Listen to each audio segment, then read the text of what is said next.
Magandang hapon na imbag nga malam. Nandito kami ngayon sa Fishport para panuorin yung mga namimingwit ng isda at para mamasyal. Kasama ko ang aking misis at ang aking bunsong anak.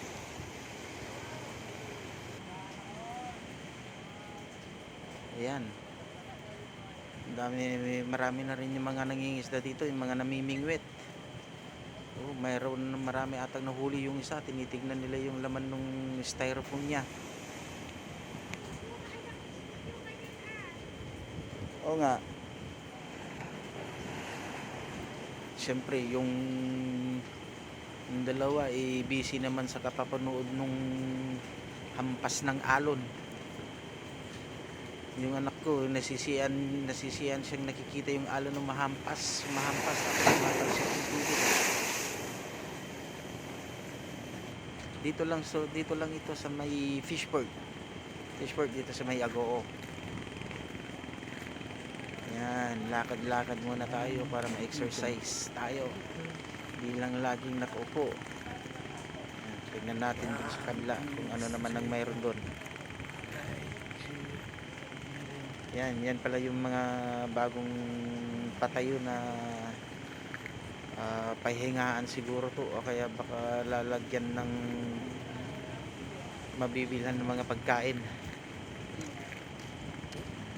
Ikot-ikot muna natin yung camera. Tapos lakad-lakad ulit tayo. Ayan.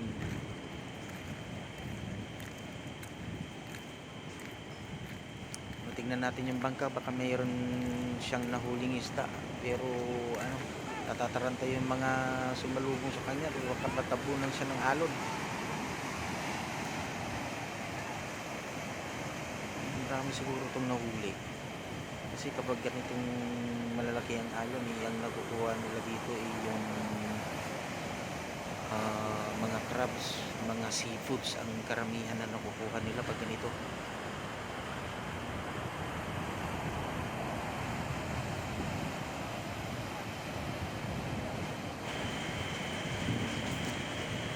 Pagkatapos namin dito siguro mamaya magpicture pa yung dalawa.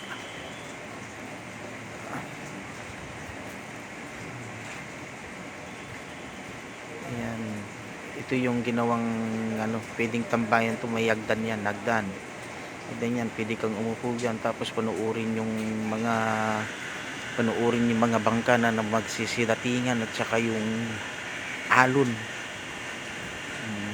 Pwede ka rin mamingwi dito, siguro mayroon ka rin makukuhang mga isda dito kahit na sa mababaw.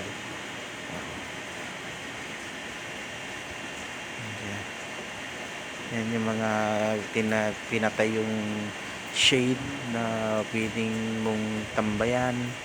Kung gusto mong mupo pwede, pero sa ngayon inaayos pa lang. Siguro mga ilang buwan pa siguro ito mas maganda ng tignan. Ayan si Troy Trox, ang sarap ng palakad-lakad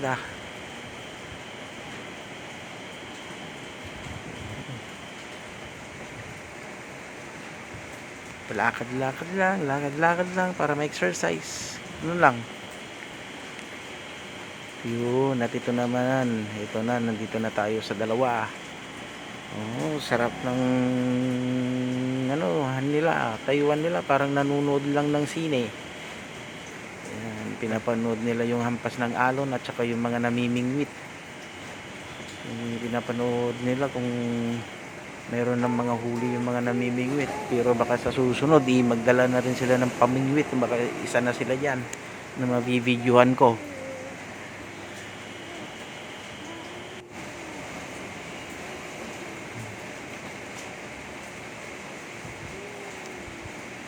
Pagkatapos nga pala namin dito, ipupunta din kami dun sa kabila, dun sa may Eco Park uli, yung dating pinupuntahan namin. Para siguro bumili rin kami ng mga makakain dun, tapos tumatambay lang ng saglit. Ayan na, sundan natin yung dalawa kung saan sila pupunta. Magkasing tangkad na silang dalawa. O mamaya mas matangkad na yung maliit.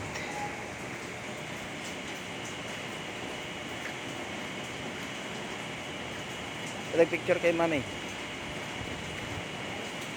Ayun, doon pala sila pupunta para umupo. Tay, picture ka na. Makikiupo rin tayo mamaya. Picture kay mami. Ayan, pipicturean nga natin sila. Magpicture-picture muna silang dalawa para meron silang remembrance sa pagpunta dyan. Ayan sila. Oh. Wow. Smile, smile. Ayan. Doon ako sa baba para kuhanan kayo ng picture pataas naman. Chay, smile dyan, smile. Yan, pangit, tingin. Yan, pangit. O, sa kabila naman para makita dun sa background yung mga namimingwit diyan. Background natin. 1,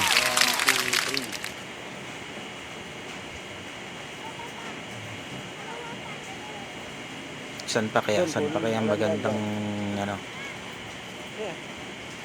magandang kumuha ng picture. Ay, kunan nga natin yung para makuha yung mga pinapatay yung building din. Yung mga shade, ganun. Ayan. 1, 2. Ganda ng smell ni Chuchi ah. Oo, sa pa daw. Yan siya.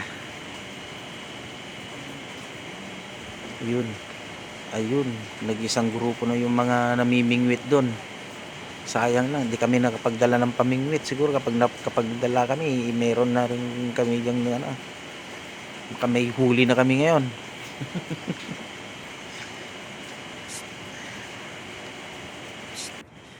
Choy, kay mami oh. Picture. Ayan. Picture pa daw, picture. Oh, 1, 2. Picture pa, picture. Yan, picture. Sa pa. 1,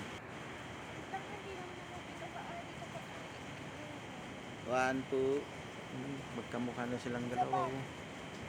Mas malapad na yung mukha nung maliit kasi yung nanay.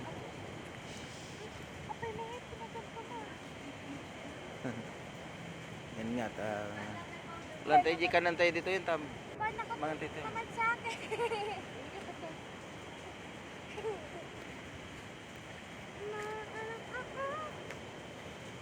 Paano nakatutok sa'yo? Sa labas naman yung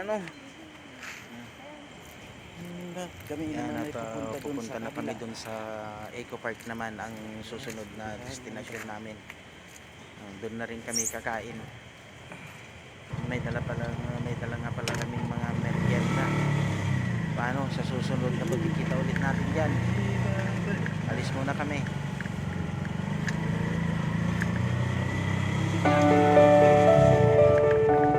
Tatalik ko kayo.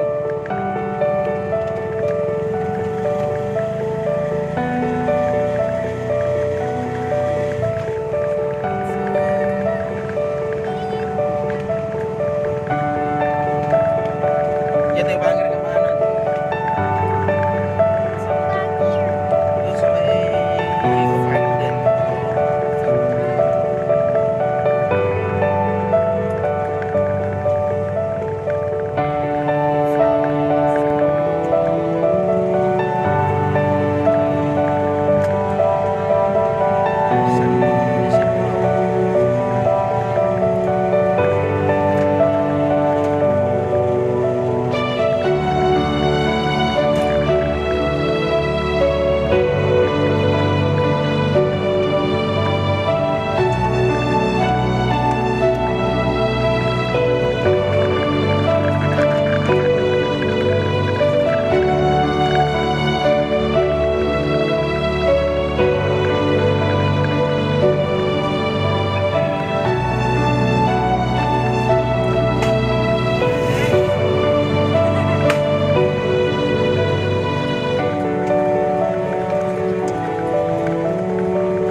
at papasok na kami ng Eco Park.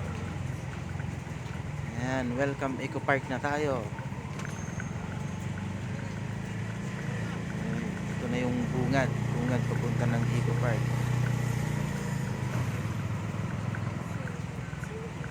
At paparahin tayo niyan, paparahin magtatanong kung taga saan tayo. Ah, Taga-Agoma nang.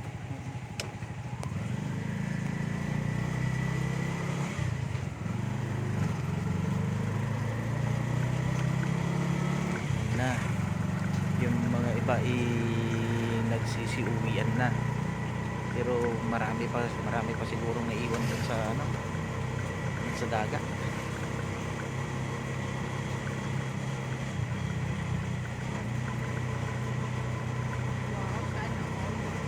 Na malapit na tayo na. Naka-dress skirt. Jumping po yan. Naka-signal light pa eh. Peaceful light daw. Gapo kasi ayun. Kanya-kanyang trip po at pangit. Kaya Sila kanya trip to to. Gusto ko. kanya-kanyang trip pa. Kape. Ako din yata. Dapat kapyan ta. Isip ako sila. Hindi na kaya pa kasi sila.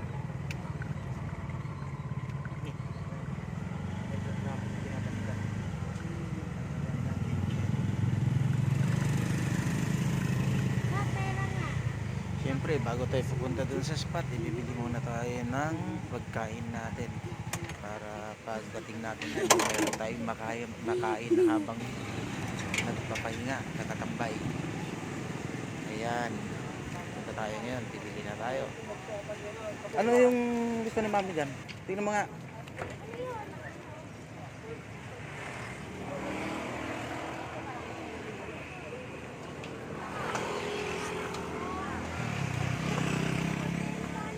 Ha?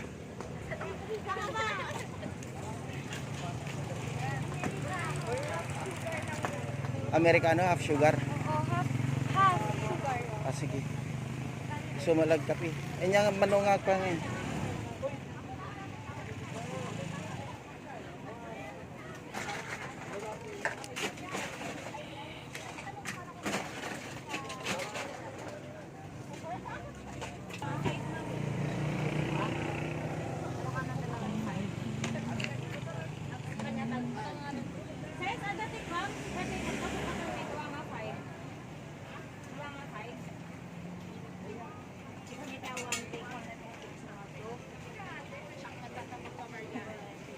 Di ba, next time si kami po nga nun.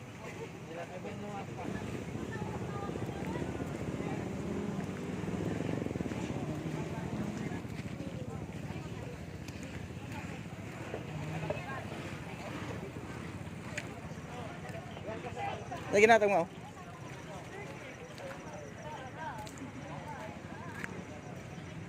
Parang may ganda. yung shake nila. Kaya nga naging matang nagpa-ano na ako ng buko shake.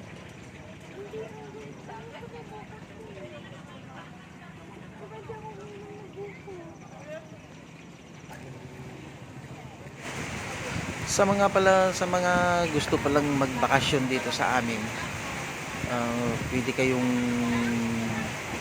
pumunta dito sa Eco Park dito sa Agoo. Mayroon kayong matatambayan at mabibilan mga pagkain na dito. Oo. At kung gusto nyong kung gusto nyong mag-camping, meron din ditong mga kahoy tulad nitong ipinapakita ko sa inyo. Pwede kayong maglapag ng mga banig dyan, magdala ng mga upuan at magdala ng mesa kung gusto nyong kumain. At kung wala naman kayong dinalang pagkain, meron kayong mabibilhan dito. Wala nang problema sa pagkain na. Ayan, tulad ng shake, mga barbecue, may kape, may mga mabibilhan ng burger, at kung ano-ano pa.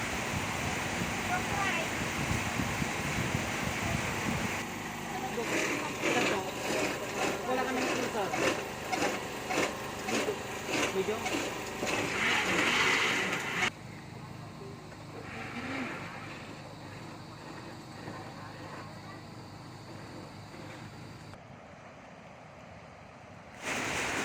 nandito na nga kami sa spot na pupuntan namin at pansamantala muna kaming magpapahinga dito. Dito na namin kakainin yung binili namin. At pansamantalang magpapahinga muna kasi medyo malayo din yung ginahin namin papunta dito.